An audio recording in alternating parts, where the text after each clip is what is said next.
Hello students, I'm Mohammad Fazak Pal, your chemistry mentor, and I'm back today with the second part of the chapter Is Matter Around Us Pure? So in our previous class we have discussed about pure and impure substances, also about elements and compounds and their properties. So let's start today with a new topic, that is mixture. So as you can see in the flow chart, a mixture can be divided into two categories, that is homogeneous mixture and heterogeneous mixture. This homogeneous mixture is also known as solution. It is further classified as unsaturated, saturated and supersaturated solution. This heterogeneous mixture can be classified into two categories, that is colloid and suspension. Now we will discuss in detail about each of the topics. So what is impure substance? So impure substance is that substance which contains different kinds of particles. So these impure substances, they can be classified into two categories, homogeneous mixture and heterogeneous mixture. So homo means same and hetero means different. Homo means same and hetero means different. So what is homogeneous mixture?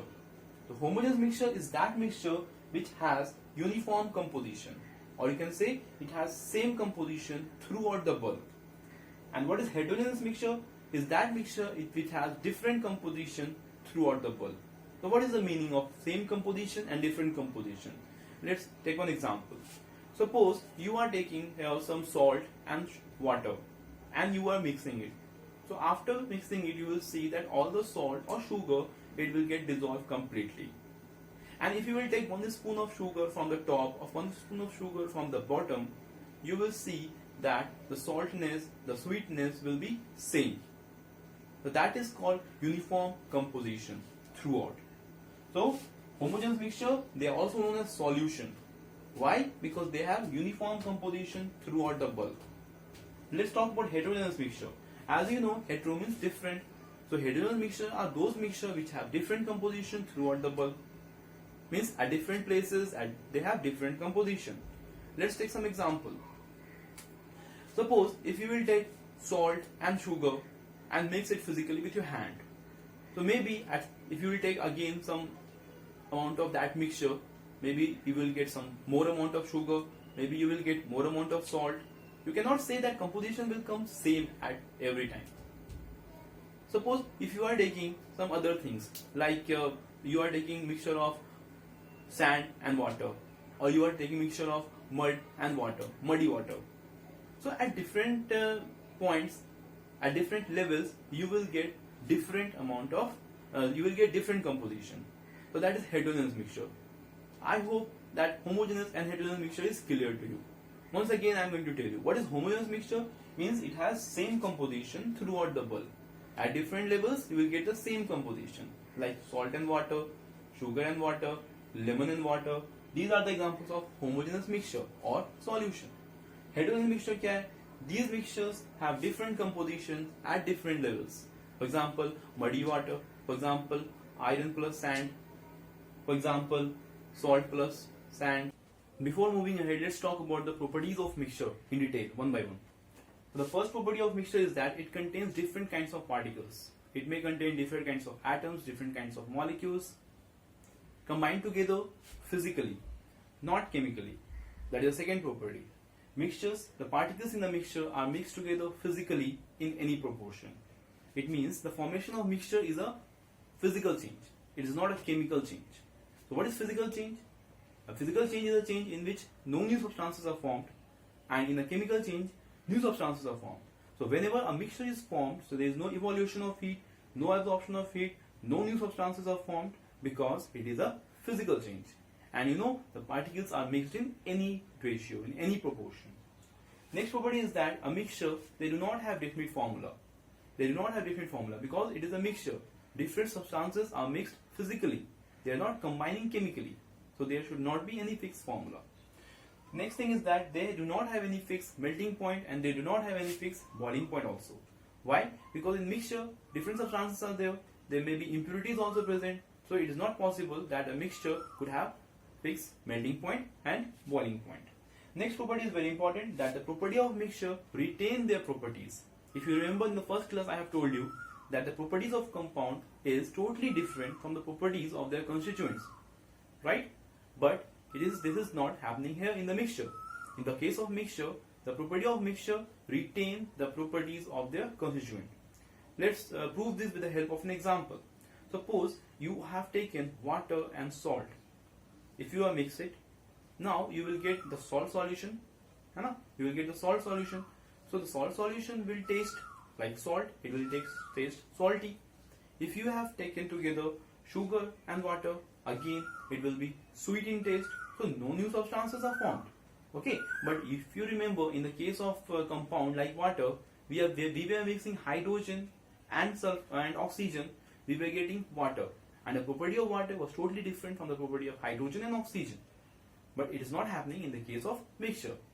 One more example I can give you. For example, if you will take iron fillings and some sulfur and crush together, mix it physically. Don't heat it. Mix it physically. So you know that the iron is a magnetic substance, so it will get attracted towards the magnet. If you will bring a magnet near the mixture of iron and sulfur, again you can separate the iron from the mixture. So it shows that the constituents of mixture, retain the property of its constituent. Next property is that the constituents can be separated by physical methods. What physical methods? Like filtration, distillation, evaporation, etc. So these are the physical methods. For example, if we have taken the mixture of mud and water, that is muddy water. So that mixture, that components of mixture, that is mud, can be separated from water by using the method of filtration. By using the method of evaporation, you can easily separate the mixture of salt and water. If you will heat the mixture of salt and water, the salt solution, the water will get evaporated and salt will left behind. So these were the important properties of mixture. Now we can move to the next topic, that is solutions. What is solution? Solution is a homogeneous mixture. What is homogeneous mixture? The mixture which have uniform composition throughout the bulk. And the mixture which do not have uniform composition, they are called heterogeneous mixture. Okay? Now let me tell you that on what basis we have classified solution, suspension and colloid. On what basis? This is a very important question for exam also. So it is classified on the basis of their size of particles. The size of particles is smallest in solution and it is biggest in suspension. Okay? So what is the size of particle exactly in solution?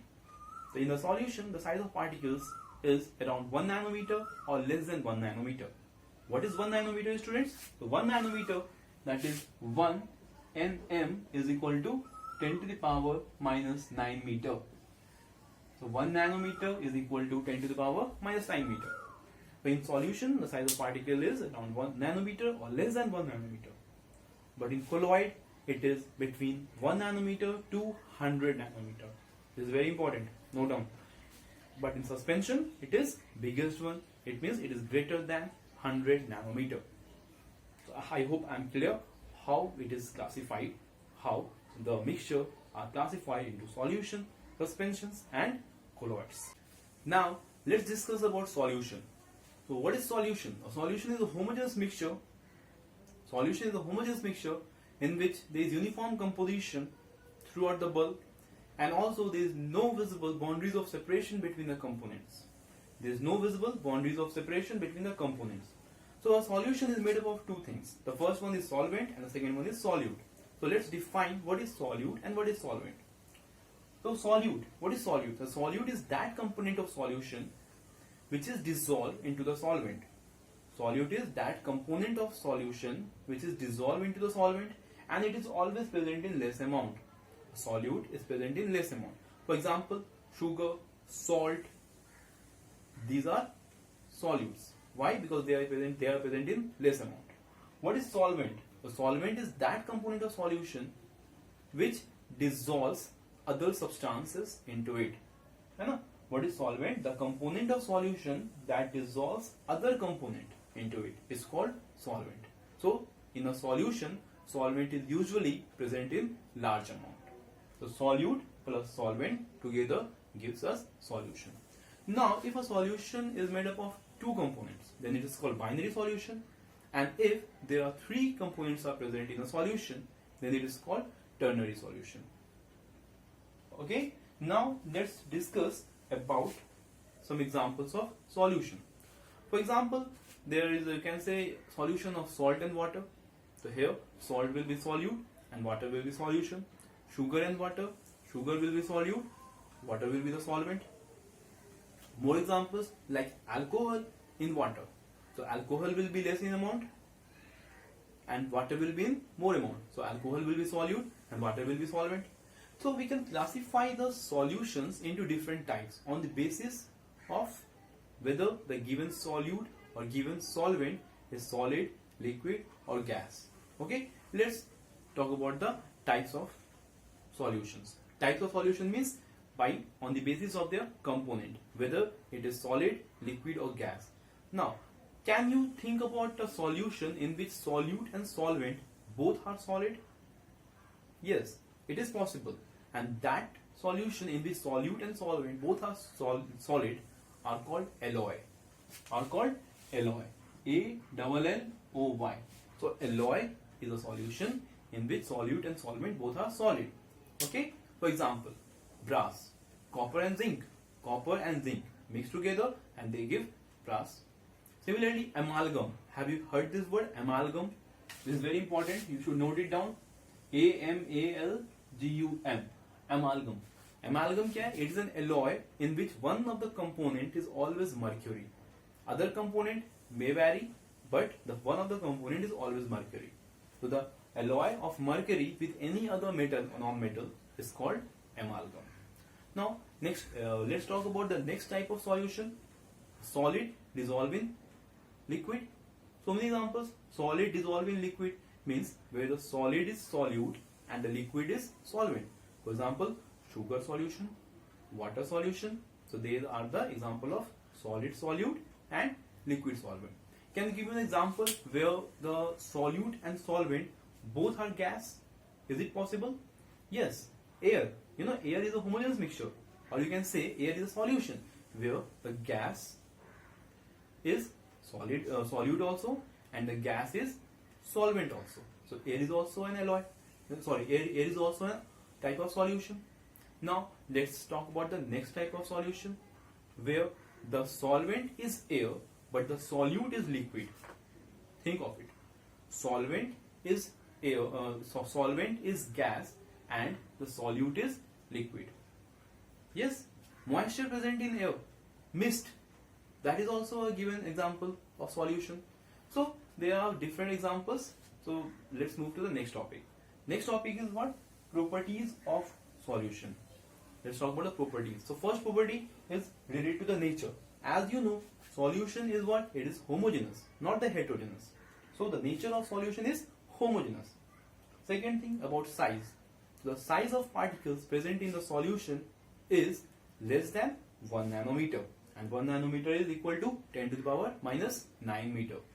Next thing is visibility. You know, the particles of solution, they are very small. It cannot be visible even under a microscope. If by the naked eye it's not possible, even with the microscopes also it is not visible. Next thing is scattering of light. When the particles of light are large enough so that it scatters the ray of light coming or the beam of light coming out from a source, then that process is called a scattering of light. I will explain you a scattering of light when I will teach you colloids. Okay, so just now, right now you should learn this, that scattering of light is not shown by the solution. Why it is not shown? Because the particles of the solution, they are very, very small, and that is why scattering is not shown. Okay, now next thing is separation. How we can separate? By what physical method we can separate the particles of solution? By filtration? No, we cannot use a filter paper to separate the solutes from solvent. Hence the component of solution cannot be separated by the process of filtration. Why not? Because the particles of the solution, they are very small, less than 1 nanometer. That's why they will pass through the filter paper. It cannot be separated using filtration method. And one more thing is there about stability. What about the stability of solution? Is it stable or unstable? It is stable. Why it is stable? Because if you will left the solution undisturbed for some time, so you cannot separate the solute from the solvent by the process of sedimentation. Okay, if it will become unstable, then the heavier particles will settle down at the bottom, and that is called sedimentation, and then you can use the process of decantation for separating the solute and solvent. But here, in case of solution, the particles are much stable, so you cannot use sedimentation and decantation method to separate the components of solution. So these were the 6 properties of solution. So what we have discussed now from the beginning, we have discussed about the mixture, types of mixture, homogeneous, heterogeneous mixture. We have also discussed about solution in details. What is solution? What are the types of solution on the basis of the phase of the solute and solvent. We have discussed about binary solution, ternary solutions, and also about the properties of solution. Right? So in next class, we will discuss in detail again about saturated solution, unsaturated solution, supersaturated solution, concentration of solution, solubility of solution. So these terms are left, which we will study in the part 3 of the chapter Is Matter Around Us Pure. So let's recap. I'm going to give you notes.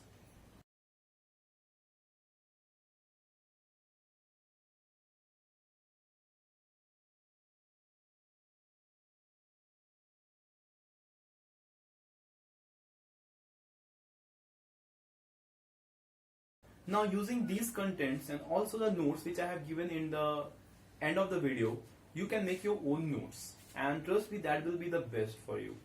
And so that's all for today. We will meet in the next class with new topic, and if you have any suggestion, anything to say, write in the comment box. Thank you.